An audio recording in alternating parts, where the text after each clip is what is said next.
Welcome to Synthesis. I'm the tutor. What's your name? Theo. Theo. Am I saying it right? And how about my spelling? Amazing. Excellent. Theo, we are going to learn math like you've never learned it before.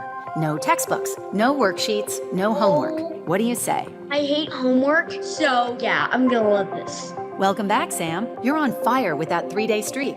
I noticed it's been about 3 weeks since we worked on multiplication flashcards. Might be a good time for a quick review. I like this. Or if you're feeling adventurous, we could jump into Factor Extractor, which you just unlocked. I want to try something new like Factor.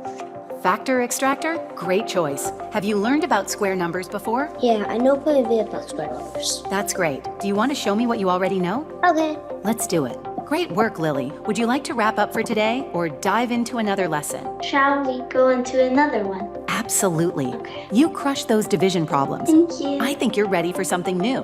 But first, I'd love to get to know you a bit more. What kinds of things do you like besides math? I love octopuses, the ocean. What's your favorite thing about octopuses? They have a brain in each arm. That's fascinating. You know, your interest in octopuses actually connects really well to fractions. Each of their arms has its own brain of sorts, which is like a fraction of the whole. I never thought of that before, and it's really interesting. How about we try Fraction Smash? I bet you'll love it. That's perfect.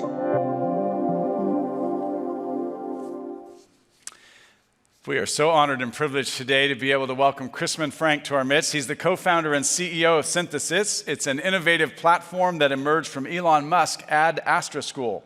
Synthesis uses game-based learning and AI to teach critical skills like problem solving, collaboration, and critical thinking for elementary kids. And under his leadership, the platform has secured $12 million in funding and is transforming education globally. Would you welcome Chrisman to the stage? Chrisman, come.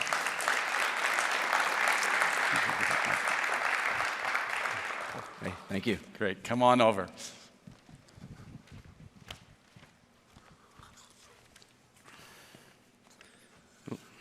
Chrisman, thanks for being here, and I know that you've traveled a little bit of distance, and I see you got some good caffeine. That's a good man. Hey, tell us just a little bit, like, who are you? Like, I just read the briefest of bios, but who are you? Tell us a little bit about maybe faith and technology. How'd you get your start? Well, it's an honor to be here speaking with all of you. This is, I got Danny's invitation on Twitter a couple weeks ago, I guess, and it's kind of a rare opportunity to speak to people who are interested in technology and faith, which are two of my primary interests. Yeah. My stories, is interesting to me, at least. I grew up Presbyterian. I went to college. I read kind of like the new atheists like Sam Harris and Dawkins and these guys, and I thought they sounded really smart, and I became an atheist for 15 years or so, which breaks my heart now to think about. I found my way back to Christ, again, through Twitter. People posted about C.S. Lewis. I started reading C.S. Lewis. I remember reading Abolition of Man and just thinking to myself, oh, Christianity's true. But true in the sense of the kind of like the Jordan Peterson sense where it's oh, there's something here, there's some wisdom, but this whole thing fits together. And from there, I kind of went to Chesterton, and that sort of helped the ego thing of oh, I'm so smart, I don't need to be a Christian, because you could read Chesterton, and he's much smarter than me. I could tell that, and that kind of was the, at some point it kind of just clicked for me, God is real. Everything they told me when I was a kid, that was actually the truth. And I think it was just this process of, continuing to seek the truth that just led me back to God and led me back to Christ. It's when you look around at the whole world, everything that's out there, it seemed like everything came back to the cross. And so in a weird way, I'm kind of grateful for the years where I strayed, because it growing up in it, it was something that I took for granted and maybe didn't have the ability to appreciate fully. Just before you go on to technology, I want to say a quick little word. Sorry, I have a philosophy minor in college. Every discipline can be redeemed for the glory of God, just like technology. And the fact that you're quoting Lewis and Chesterton, you think about the reality of how God takes sometimes philosophy, theology, history, etc., English, and redeems it, and you needed that. You weren't going to be reached by some other pathway. You were reached by that pathway. So thank God for the C.S. Lewises and the G.K. Chestertons and others. So wow, what a great part of your testimony. No, that's something I think about a lot with my kids. When I came back to Christ, it really strikes me how the most beautiful art in the world is Christian, and my kids see that. Yeah. Like they can see, you listen to this music and listen to this, my kids joke with me, is like that, you say everything is demonic, and I'm like, well, listen to this. There's nothing beautiful or good in this music. Yes. And when you listen to things that are like conceived, in the Christian faith, I think they don't have that property. There's something transcendent about them. And it's I never noticed that when I was, when I was not of the faith, but now I do. So to your point about every discipline being able to be redeemed, our company, we make an AI math tutor. That's starting with math because that's the best way to market. All the schools, government entities that control education, and families as well. It's like half of what people are graded on in education. The tests are like literacy and math, and most people know how to read, but the vast majority of people don't know how to do math. So that's why we start there. But as we've kind of gone with the company, it's a weird thing that's happened. I was an atheist when I started the company, and so I wasn't looking to hire Christians or work with Christians or anything like that. As it happened, it just our smartest, most thoughtful, most capable people ended up being Christians. They also had a big influence on me converting, and so it's just ended up in a place where most of the top people, not most, but a lot of the people are Christians, or people are openly Christian in the company, which is sort of rare for a technology company.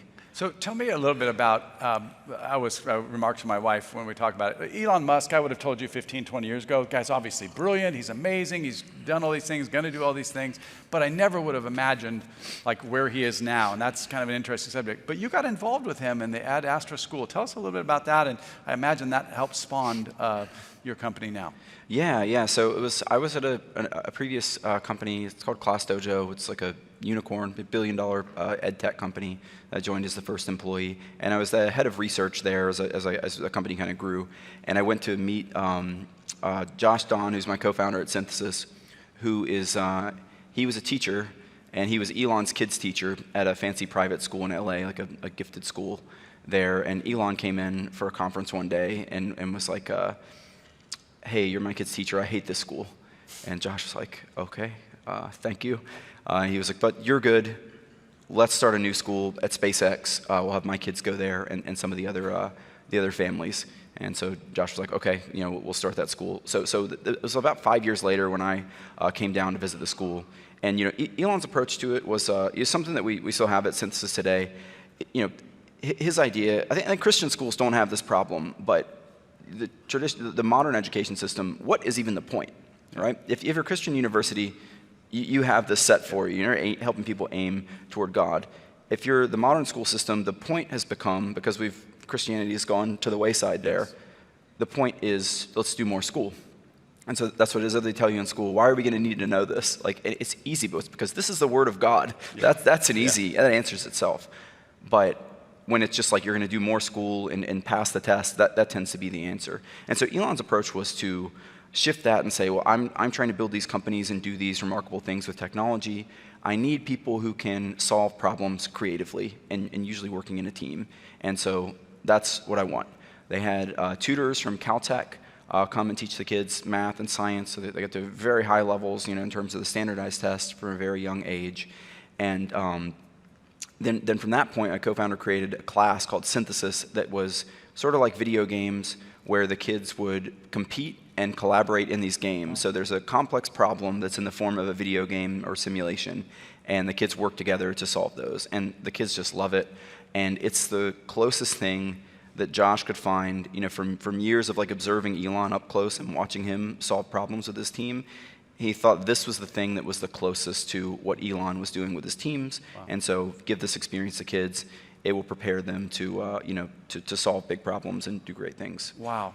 I've been fascinated, just a little that I know, investigating just your company a little bit and even the video, choosing to work with elementary age children and using AI. It would seem to me, like thinking about the parents that you're interacting with, thinking about social issues, that there'd be some challenges baked in, but you obviously have grabbed hold of this. Tell me what you're excited about with AI and your company, Synthesis. I think a lot of what you just spoke about was really great. Like there's like one objection that we get is, I don't want the kids on screens all day. And I think everybody just kind of feels that, right? Like you don't necessarily want little kids on screen 6 hours a day, like they're in school.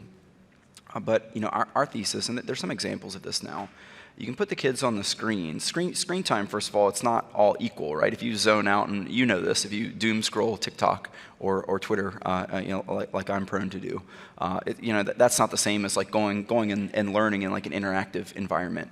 And so, our belief is you can get our tutor product at least to the point where kids can spend an hour, maybe 2 hours a day when they're in like the middle school age, and then the rest of the time is more free. And what happens then, I think the teacher at a blackboard needing to, kind of tailor information to every single student who are all at different levels I think that part is going to technology, because I think the technology will just get there. But then what's valuable is like the in-person, the things that are kind of rich in life, like conversations with people that you don't quite agree on, where things cannot be formalized, right? You can have a conversation with interesting people, and it never runs out of content. And there's that in-person relationship component, which just becomes more important and more valuable. And I think that's basically what's going to happen. I love a couple of themes you've hit on. First of all, the ability of technology, if it works well, to do highly personalized, individualized instruction. My sister was for 35 years elementary school teacher and local site administrator. And one of the challenges, if you're in a classroom with 20 kids who are in 3rd grade or 8th grade, or 30 kids at a higher grade, and you say, well, how can I do personalized education? Well, a lot of what AI does, here at Jessup, we have a thing called Jessup Global, a man named Aline Vrencilla. Aline, are you in the audience today? Oh, there you are, right there.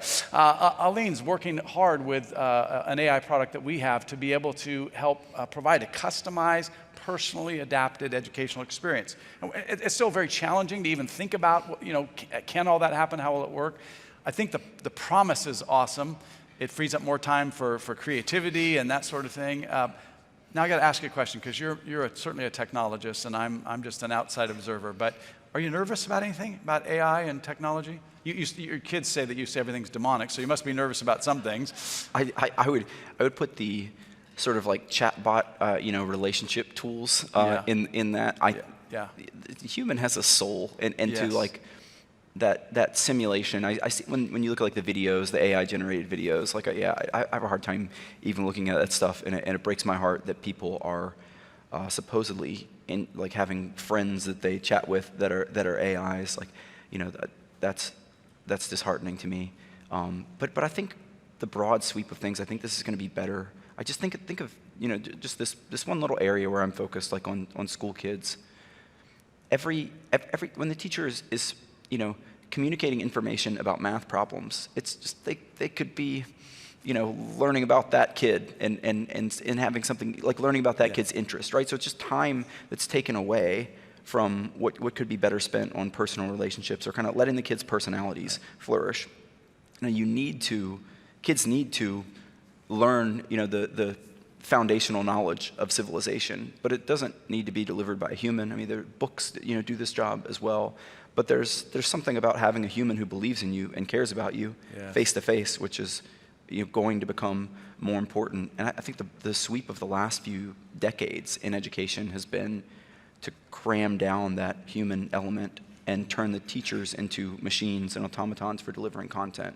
And I think that's going to go away, and so I think that's going to be quite good. That's good. And I think sort of the downsides of AI, like there are a bunch of people in Silicon Valley. I don't know how familiar you guys are with these arguments, but there's certainly a contingent that just believes we've created God in a box, and I just think that's silly. I don't worry about it at all. I think you're completely missing the point. I mean, just the idea that you could disembody intelligence, straight, like that your intelligence can be removed from your body. That's a PhD thesis, and a lifetime of work to even start to answer that question, and they just skip over it and like, well, we have it because we can mash words together. So I don't really believe that. I think it's by and large going to be a force for good. That's good. I'm not typically in the habit of recommending movies, and I'm not even going to suggest this, but if you're interested, many years ago, my wife and I watched a movie called Ready Player One. And it was a fascinating movie that explored the idea that some teenage kids actually believed that their virtual selves were more important than and equal to their physical selves. And I do think that's maybe a challenge with chatbots and other things, is the relational component. I think that's probably one of the areas I'm worried about. Chrisman, in COVID, many of the folks in this room are parents. In COVID, a lot of parents got real concerned with what their children were experiencing. Yes. Elon could walk into a room and say to his kid's teacher, I don't like this school, let's just go somewhere else and start another school. But a lot of parents really struggled with that, and so we're seeing an upsurge of homeschool co-ops, private schools, charter schools.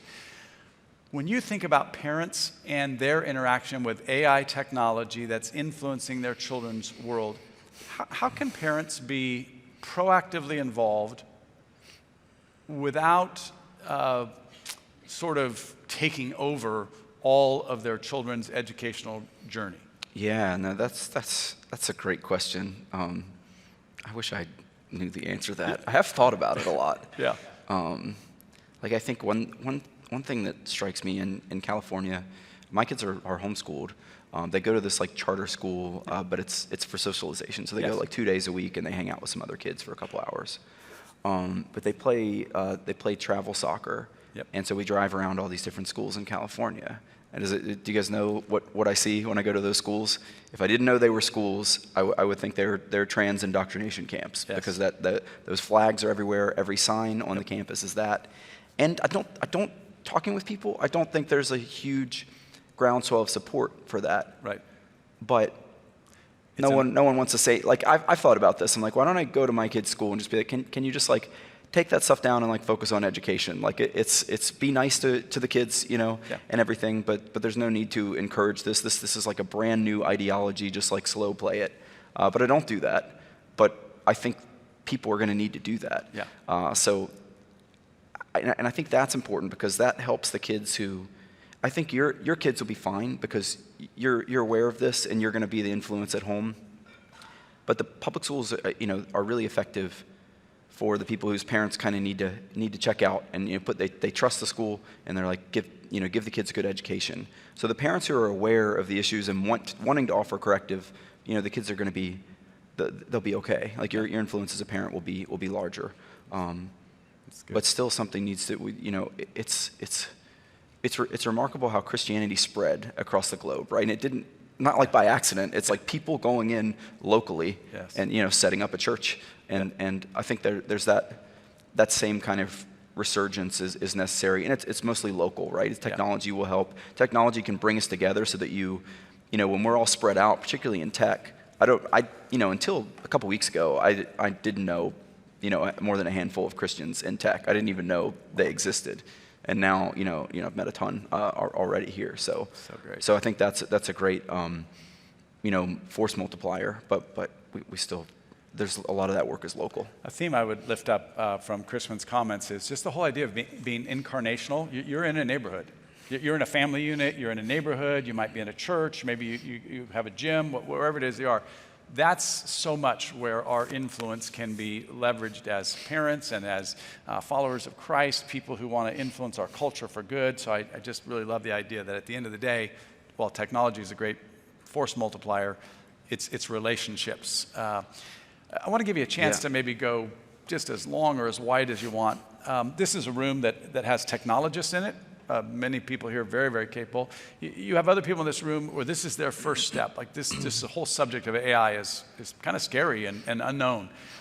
How can people in this room, do you have a couple favorite tools? How can people in this room learn about AI? How can they stay current without, some of them who are technologists are going to pursue this vocationally and professionally, but if this room wants to learn about AI, do you have any good recommendations or sources to learn about AI?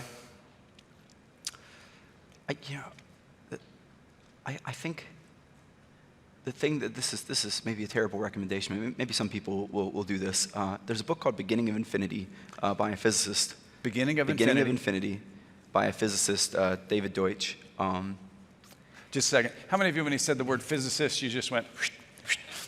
Okay, go ahead. Yeah, I got you. So this is again on the off chance that somebody here reads this. It's a fantastic book.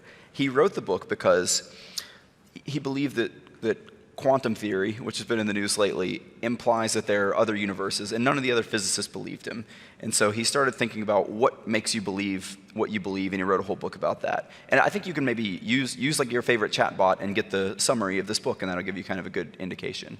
But the reason I bring it up is because he has a theory about intelligence and creativity. And so one of his arguments is, the science establishment is like humans are chemical scum on a tiny planet that doesn't really matter, and it's all random and nothing matters. And even though he's an atheist, he's like the opposite. He's basically making the argument that you're created in the image of God.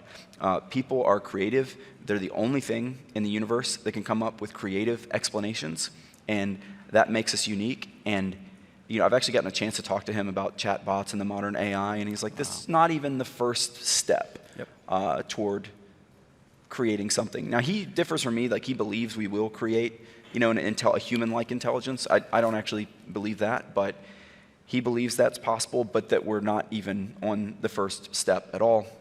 That the modern AI, the large language models are, what they're doing is looking at statistical correlations with words, and so they're great for, I replace search engines with them, and they can understand, what you say. They can't really understand it, but they can at least the what would you call it? The speech recognition. That kind of stuff works really well. But the idea that it's going to eliminate a ton of jobs, I think, is just silly, because I think every job has details and creative explanations that are needed. Even if you're working the counter at McDonald's, there's some creativity there. It's very difficult to formalize, and humans are still really, really good at those things. So I'd say ignore my opinion. I've thought about this a lot, and I'm kind of deep into it. Just ignore the fear mongering and crazy hype, and figure out how you can use it. And I can't answer that, because that's something that depends on your situation, and you have to apply your creativity. Great. In just a moment, I'm going to give you a chance to make kind of a closing statement, but get ready for that. Before he does, I want to just say something to the laywomen and laymen out here who are not pastoral professionals. How many of you are Christians for nothing? Like, you don't get paid to be a Christian? Anybody up here? Okay, great. Any pastors here who you get paid to be good? So the rest of you are good for nothing. The pastors are paid to be good. Okay, anyway, so I just want to do a quick shout out. If you're a technologist, if you're somebody who really has a good background and you understand some dimension that you think your beloved pastor or spiritual leader doesn't know anything about, can I just encourage you to find a way carefully and with respect to share with those people in spiritual leadership who may not know anything about your discipline. Just very quickly, 40 plus years ago, a man named Bill Pogue, I want to give him public credit.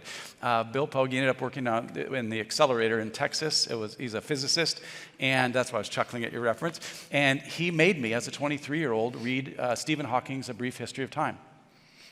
And I was a theology, philosophy, I'd taken a few science classes, but definitely not a scientist, and had no interest or ability really to read it. But he made me read it, and we did conversations about it. And you know what? That shaped my life. It was a really cool thing that I read that. I'm still not a scientist. I still don't understand all the stuff in that book. But it was really good for me to be affected by people are thinking deeply about this kind of stuff. So I just want to encourage you. That's part of your assignment. Help people who are in positions of spiritual leadership understand the world that you live in every day. All right, you got a chance. That's great, yeah. There's a great audience out here with all kinds of backgrounds. Anything you want to say in closing before I bring Paul back up? I'll keep it brief, but I just want to kind of extend what you said there.